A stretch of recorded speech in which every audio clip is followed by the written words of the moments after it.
Hello mga mams! At ngayon nga ay gagawa tayo ng sapin-sapin. Matagal na itong nire-request ng kaibigan natin. Kaya lang hindi talaga natin siya alam kung paano gagawin. Pero ito, tara subukan natin. Ayan, gagamit nga tayo ng glutinous rice, rice flour, white sugar, at lalagyan pala ng condensed milk. Buti na lang may natira tayo sa fridge nung nag-pancake tayo. Kaya tara guys, simutin natin to kasi konti lang siya. At after nga nito, lalagyan din daw ito ng coconut milk. At dahil nga nasa UK tayo mga mams, hindi ko naman in-expect na nagiging coconut cream pala ang coconut milk. Medyo may pagkakamali nga tayong ginawa dito. Ayan nga, tinusok-tusok natin. Akala natin magiging sapat na yan pero hindi pala. At pag sinalin nga pala natin to ay hindi rin pala siya matutunaw. Mali tayo dun guys, kaya wag nyo akong gagayahin. So ayan nga, at naging kulang ang liquid natin. Kaya kailangan nating dagdagan ng coconut milk ito. Try nating haluin, baka naman maremedyohan pero hindi talaga kaya. Kaya kinuha ko yung natira sa fridge pero coconut cream din siya.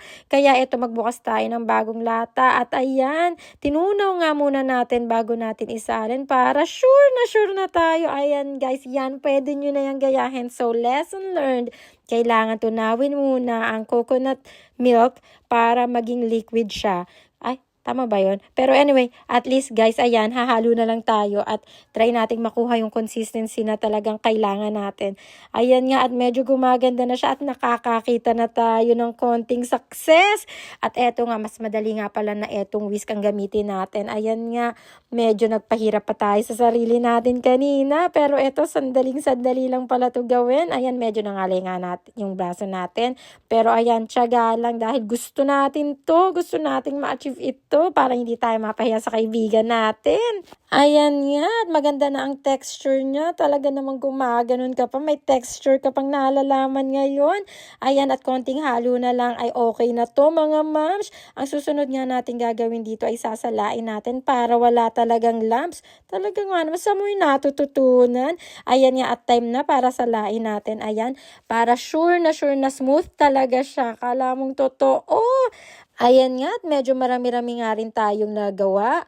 At after nga nito mga moms, ay i-divide natin siya sa tatlo dahil ang sapin-sapin ay makulay. So may tatlong kulay tayo. At eto, maliliit lang bowl lang yung ginamit natin. Mukhang 2 servings din naman to. So hati na lang kami ng kaibigan ko. Tagisa kami. Ayan nga, dapat pantay-pantay para wala kaming lamangan. Ayan nga, at once na isali na natin, saka natin siya lalagyan ng kulay para nga naman maganda sa paningin. Ayan, ang una nating kulay ay ube. Ube flavor din yung ginamit ko dyan. Pero hindi ko alam kung kailangan may flavor, pero wala kasi akong ibang food color. Kaya ayan, ang susunod natin ay red. Sabi ng kaibigan ko, dapat orange daw. Sabi ko naman, wag ka nang choosy. Ito lang ang meron ako sa kusina ko. Kinain naman din niya mga moms, kaya okay lang.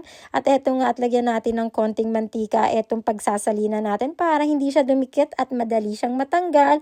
Diba mga moms? Tama naman yun. Anyway, ayan, isali na nga natin. Unahin natin tong purple. At wala nga pala tayong steamer, pero no problem yan mga moms kasi yung nabili kong air fryer may kasamang steamer, kaya san ka pa? Sulit na din. Ayan nga, at 10 minutes na yung gagawin natin dito bago natin isunod yung susunod na kulay. Ayan nga, at habang iintayin natin itong maluto ay gagawa naman tayo ng latik mga moms. At ganito nga pala ang paggawa ng latik. Actually, hindi ko sure noong una kung tama yung ginagawa ko, pero naging latik naman siya. So I assume tama naman siya. At ayan nga, kumukulo na siya at after nan hahaluin natin mga moms. Ngayon mga moms, naiintindihan ko na kung bakit bilang na bilang lang ang mga latik sa mga kakanin na nabibili sa tindahan. Kasi naman mga moms, yung 2 lata ng coconut milk na ginawa ko, sobrang konti lang talaga ng magagawang latik. So yung iba waste talaga. Kaya wag na kayo magtatampo sa mga binibilihan nyo. Kasi nga naman, mahal ang puhunan nila dyan. Ayan yan, medyo nagbabrown na siya. Pwede na to mga moms. At parang tumunog na rin nga yung aking steamer. Kaya titingnan na natin kung okay na ba yung una nating sinalang dito sa steamer natin. At eto na nga mga moms. Okay naman siya. Parang na-achieve naman natin. Kaya isunod na natin tong kulay pula.